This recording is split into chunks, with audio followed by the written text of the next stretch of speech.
YouTube friends, what is going on? David Lee back. Wait, am I recording? I think I am recording. Back with a brand new video. Today we are talking about one of my favorite lenses, a most underrated lens, the Sony 20mm F1.8 G lens.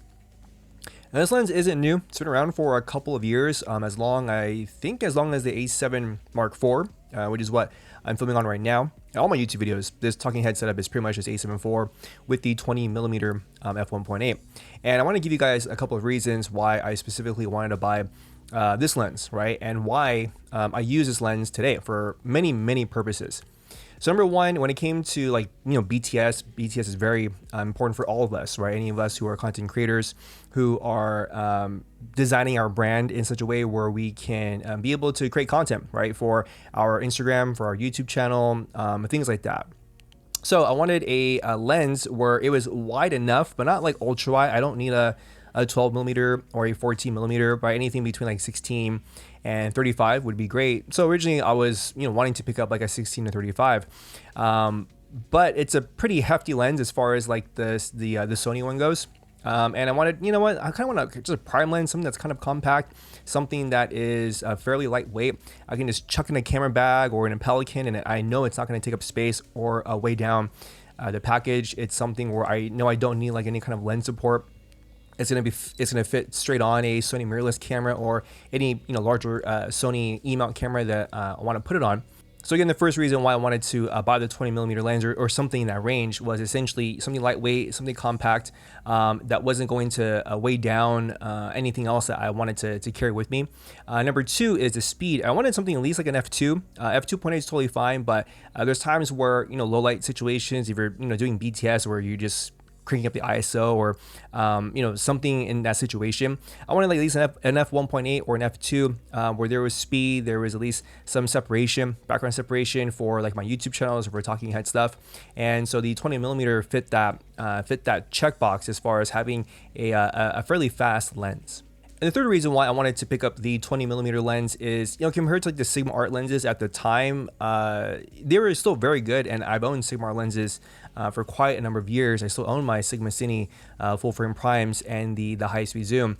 But and before like they actually put the E-mount or the newer versions of the Sigma Art lenses, they had the old one where you could either do one of two things. You can do like a Canon EF mount and then use like a Sigma the MC11 adapter, which is fine, but it still adds some bulk to it. And the Canon versions are pretty heavy. And then Sony and Sigma came out with they basically just connected or housed the MC11 adapter into like the E-mount lens, which again, it's not like a lightweight lens. It's a pretty heavy lens, and sometimes it was just too cumbersome to carry around. I just didn't want like that extra weight and anything, if it wasn't going to really be like beneficial for me. So that's when I started to look at the Sony options, and when they had the G Master lenses, very compact, very lightweight as far as like the primes go, like the 24, 35, 50, and then now like the 20mm, which isn't a G Master lens, it's a G lens, but still very good optically, great build quality, and we'll get into all those in a very short moment. Let's go into some of the characteristics of the lens that I think can benefit you if you were looking into getting the 20mm lens, or if you were just curious about, is this lens worth it for you to purchase and add to your kit. So the first one is focus breathing. There is a strong amount of focus breathing. Now that being said, Sony mirrorless cameras, not all of them, but some of them do have the focus breathing option in the menu system. And so if you enable it, essentially you get like no focus breathing whatsoever, or it's very minimal, to the point where it's like you would have to be staring at it to actually notice it. But the focus breathing options in the Sony cameras will crop in on the sensor ever so slightly, so you are losing field of view, but in return, and on the plus side, you're getting very minimal to no focus breathing. So just be aware that if you don't like using focus breathing options, that you will have quite a strong bit of focus breathing when you're using this lens. Second is the lens flare. We all love a little lens flare action here and there. For me, I'm not a particular fan of the lens flare on the 20mm f1.8 G. It does have that onion bokeh, which is not very attractive in my opinion.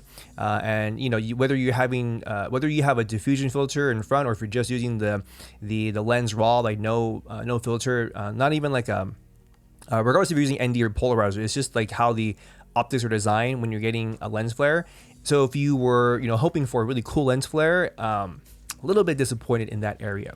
Now that being said, if you stop down the lens, to like your f11, your f16 kind of deep stop, you do get that starburst sun flare, which is nice, right? Sometimes you don't want to have like a big blob floating around in the screen or your image. So stopping down the lens at least gives you some a lens flare that's more characteristic.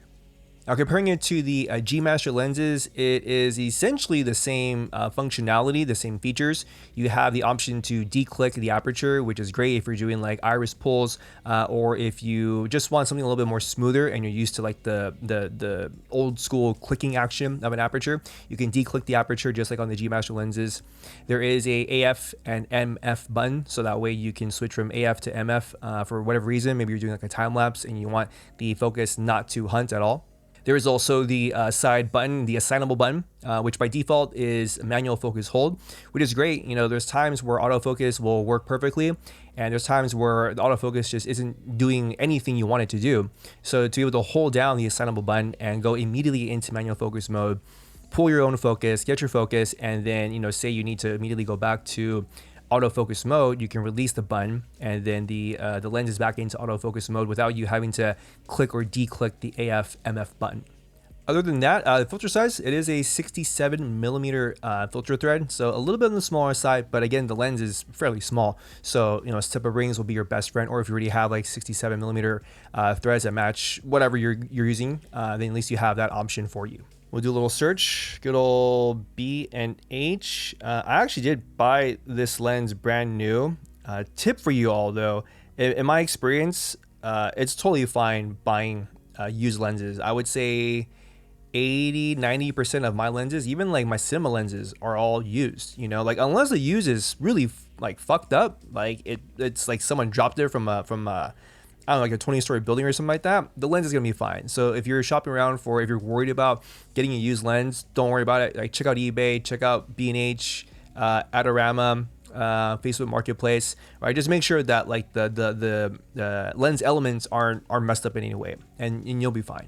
And you can definitely shop around and get this lens for probably like $500 to $600 used in like a really good condition. So I would recommend doing that first. And then if you can't find it or for whatever reason it's just not working out, then $790 is still a great value for this lens. I've owned this lens for the last 3 years, and it's something where sometimes after like 3-4 years you're like, man, I'm never using this lens again, or I just don't use this lens enough. Even when I wasn't making YouTube content, this lens was still my go-to lens for BTS, for video, BTS stills, for I'm doing like Zoom sessions with agencies and clients. I use this setup, the A7IV with a 20mm lens. For photography, every now and then I still do love just going out with the camera and taking street photography, stuff that like never sees the light of day.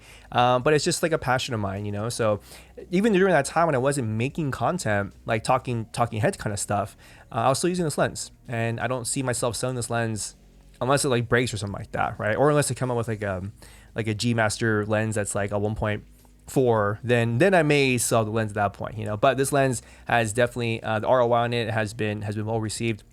And I really like the Sony 20mm F1.8 G lens. That is it for me. If you guys have any questions, further questions about the lens, please leave a comment down below so that way I can respond to you guys individually. If you liked the video, please leave it a thumbs up. I would appreciate it. Please subscribe to the YouTube channel as always, just so you are notified of new content coming out. And my friends, every day that you have an opportunity to create your experience and to write and tell your own story. My name is David Lee. I'll catch you guys in the next video. All right.